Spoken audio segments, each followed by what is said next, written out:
Ešte pred hodinou si prváci užívali slnečné lúče pri rôznych športových aktivitách, no teraz ich dážď vyhnal do miestnej klubovne.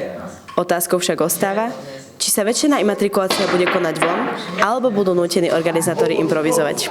Tak pocity mám dobré. Kolektív je vynikajúci, učitelia sú super. Trocha sa bojím, ale aj teším.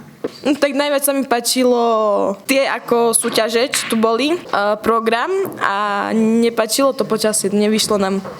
Cieľom imatrikulácie je podporiť začínajúcich študentov školy pri vytváraní nového kolektívu, pretože sú z rôznych škôl a navzájom sa nepoznajú.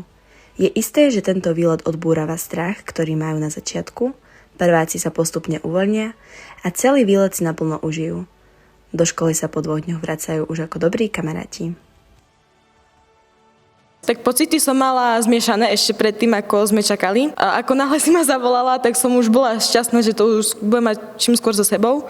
A ako som to vypila, som si myslela, že to bude oveľa horšie. Takže pohoda. Imatrikulácia bola super. Tento nápoj bol horší, oveľa horší, ako som čakala. Bola to pekná atmosféra, ale bala som sa a som rada, že som potom. Tak dolné gymko bolo tak, že som chcela tam ísť. Mne sa páčilo aj to DODčko, ako ste mali zrobené. Aj tí učitelia boli super, aj sú.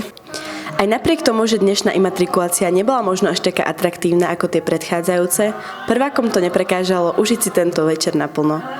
A aj preto v nočných hodinách sa šíri chatou smiech, hudba a dobrá nálada.